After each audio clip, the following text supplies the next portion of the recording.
వాళ్ళు తప్పు చేద్దామని ఎవరు అనుకోరు. ఆ ఆ టైంలో టైంలో వాళ్ళు సార్ ఈ చేశారు. టైం చెప్పండి సార్. ఇప్పుడు జరిగిన దాన్ని ఇప్పుడు 370 ఆర్టికల్ కు మీరు సంపూర్ణ మద్దతు ఆర్టికల్ తెలియజేస్తున్నారా? 370 సంపూర్ణ ఆర్టికల్ మద్దతు రైటా రాంగా? ఆర్టికల్ ఒక్క బిల్లు రైటా రాంగా? ఇప్పుడు కూడా ఇవన్నీ కాంగ్రెస్ నాయకులు విలాస్ జంబుర్ గారు అదిగా విలాస్ జంబుల గారు ఒక్క నిమిషం విలాస్ గారు లెట్ హిమ్ కంప్లీట్. మళ్ళీ మీ దగ్గరకు వస్తా, ఎలాగో నెక్స్ట్ మీరే మాట్లాడాలి. Let me complete. ఓకే, నేను చెప్పేది అంటే ఇప్పుడు జరుగుతున్న బాధని ఎలా అధిగమించాలి, మనం ఎలా మన డెసిషన్ తీసుకోవాలి. ఒక్క స్టెప్ మనం ప్రీవియస్ జరిగిన వాళ్ళ తప్పులను పక్కన పెట్టి ఇప్పుడు మనం రైట్ ఏం చేయాలి దానికి. ఐఎమ్ నాట్ వాళ్ళు తీసుకుని తప్ప రైట్ నేను మాట్లాడలేదు. సో మనకున్న టైంలో ఈ టైంను మనం ఎక్కడ కరెక్షన్ ఎలా చేయాలి, లాంగ్ టర్మ్ ప్లాన్ ఏంటి, షార్ట్ టర్మ్ ప్లాన్ ఏంటి, దాని మీద దృష్టి పెడితే కనుక everybody as a Indian origin we can take as a one word, ఒక తాటి మీద మనందరం ఉండొచ్చు. కొంతమంది అటు కొంతమంది ఇటు, మళ్ళీ నెక్స్ట్ బయలుదేరతారు. మళ్ళీ ఒక 4 రోజులు అయిపోతే బయలుదేరతారు, మోడీనే చేశాడు అనేసి. మనం ఒక మెసేజ్ ఇవ్వాలి యాజ్ ఇండియన్ అనేసి. అది that is what I want to give that message from my side. We should do as one word, as Indian we are attacking Pakistan, not by party, not by any single person. So దీనికి long term గ్యారంటీగా military action ఉండాలి ఇమీడియట్గా. That is all immediate treatment. Right. అంటే ఇక్కడ నా ప్రశ్న చాలా సూటిగా ఉంది డాక్టర్ ఫణి రాజ్ కుమార్ గారు. ఇజ్రాయెల్ గాజా స్ట్రిప్ మీద దాడి చేసినట్టు దాన్ని ఏమంటారు, వడగళ్ల వాన మాదిరి దాడి చేయాలా, లేదా ఎకనామిక్ బ్లాకెడ్ అంటే చాలా వ్యూహాత్మకంగా దాడి చేయాలా? అంటే ఇక్కడ రక్తపాతం ఉండదు, కానీ ఒక 1-2 ఏళ్ల తర్వాత దాని ఇంపాక్ట్ అక్కడ స్పష్టంగా కనిపిస్తుంది. ఇప్పటికే ఇన్ఫ్లేషన్ తోటి పాకిస్తాన్ అని ఒక దేశం అని చెప్పుకుంటున్న ఒక టెర్రరిస్ట్ అవుట్ఫిట్ ఎలా సఫర్ అవుతోందో అది మరింతగా దిగజారిపోయి రేపు పొద్దున వచ్చి భారత్కి మోడీ గారి కాళ్ళకి దండం పెట్టే పరిస్థితి వస్తుంది. అది కావాలనుకుంటున్నారు. ఎందుకంటే సివిలియన్స్ ఎప్పటికీ మన టార్గెట్ కాదండి, మన ధర్మంలో అది లేదు. పౌర సమాజం మీద మనం దాడి చేయొద్దు. వాడు చేశాడు కదా అంటే వాడికి విచక్షణ కోల్పోయి చేశాడు. మనకి విచక్షణ ఉంది, మనకు ధర్మం ఉంది వెనకాల. మనకి 5000 సంవత్సరాల పూర్వం నుంచి మనకి చరిత్ర ఉంది, మిథాలజీ కాదు. I'm talking about the history.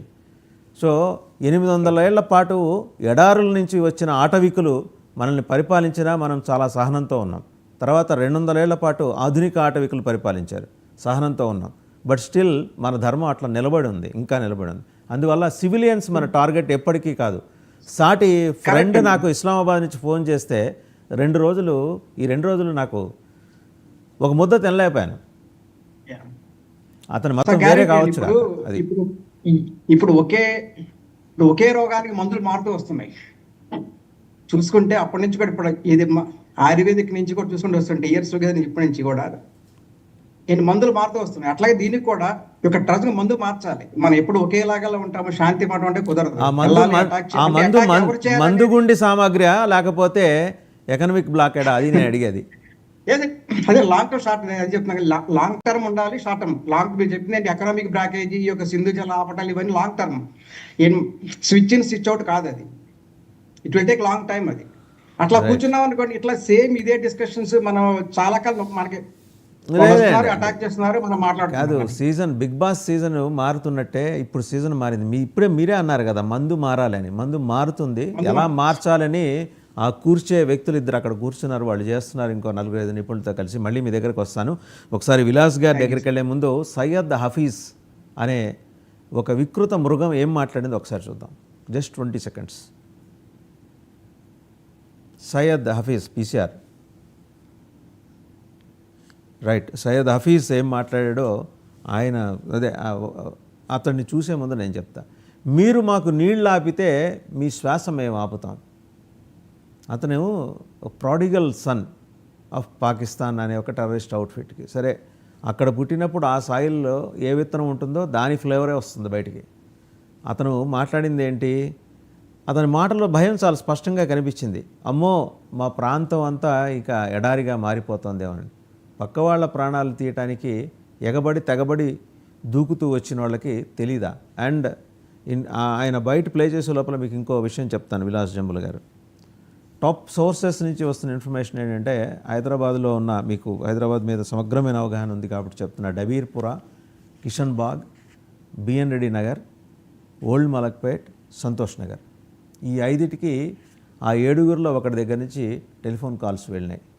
సంఘటన జరక ఒక 10 రోజుల ముందు నుంచి అతని బంధువర్గము, పరివారము, స్నేహితులు రకరకాల వ్యాపారాల్లో వాటర్ క్యాన్స్ వేసేవాళ్ళు గాను, చిన్న కిలిబడీలు నడుపుకునేవాళ్ళు గాను, పంచర్ షాపుల్లో నడుపుకునేవాళ్ళు గాను ఇక్కడ స్లీపర్ సెల్స్గా వాళ్ళు నివసిస్తున్నారు. మన ఎన్ఐఏ తక్కువ రీసెర్చ్ చేయలేదు. ఐబీ ఉంది, ఎన్ఐఏ ఉంది, ఈ టీమ్స్ అన్నీ కూడా వచ్చినాయి. ఎస్టాబ్లిష్ అవుతుంది నిదానంగా. అంటే ఇప్పుడు అతను బయట చూద్దాం ఒకసారి, అతను ఏం మాట్లాడాడో.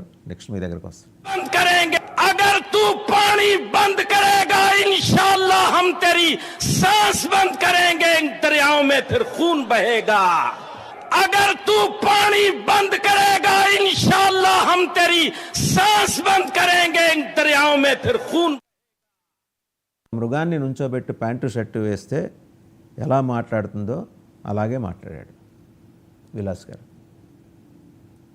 సార్ అదే అంటున్నాను సార్, వీళ్ళు మత మౌఢ్యం అనే దాంట్లో ఉండి మన భారతదేశంలో మనం ఏదైతే భారతీయులు ఉన్నారో ఎవరు హిందూ, ముస్లిం, మైనారిటీ, సిక్, బౌద్ధ ఏ మతం తీసుకున్నా కలిసిమెలిసి మనం ఉన్నాం. దీన్ని దెబ్బతీసే కుట్రనే మన ఇప్పుడు పాల్గాంలో జరిగినటువంటి సంఘటన. ఎందుకు హిందూ అనగానే వేరే ఇంకా హిందూ కానీ అందులో ఇంకా క్రిస్టియన్ వేరే వాళ్ళు ఉన్నారు అని చెప్పి చెప్పడం జరిగింది. మనలో ఉన్నటువంటి యునైటీని దెబ్బతీయడమే వీళ్ళ యొక్క ముఖ్య ఉద్దేశం. ఏదో సినిమాలో డైలాగ్ వచ్చినట్టు నలుగురు వచ్చి బెదిరిస్తే బెదిరిపోతారా అనేటట్టుగా ఎంత సార్, ఎంత మనకున్న జనాభా ఎంత, వాళ్ళ జనాభా ఎంత, వాళ్ళ ఆర్థిక పరిస్థితి ఎంత, ఒక 7-8 మంది వచ్చేసి ఇట్లా చంపినంత మాత్రాన మనలో మనం కొట్టుకోవడం. అంటే ఇప్పుడు మనం సోషల్ మీడియాలో తీసుకుంటే మనం ఒక వర్గాన్ని, అంటే మనం తెలియకుండానే మనతో పొద్దున లేస్తే ఉన్నోడిని 30 ఏళ్ళ నుంచి 50 ఏళ్ళ నుంచి కలిసి ఉన్న మన ఊర్లో కానీ మన పట్టణంలో కానీ కలిసి ఉన్నోడిని మనం ఈరోజు వాడిని ఒక దూరంగా చూసే పరిస్థితి ఏర్పడింది. ఈరోజు చూస్తే ఎవడో ఒకడు తప్పు చేశాడు అని అనుకొని సమర్థించాలా ఈ రోజున్న పరిస్థితి. మన సందిగ్ధం ఎలా అయిపోయిందంటే వీడు మంచోడా లేదా అనే ఒక డౌట్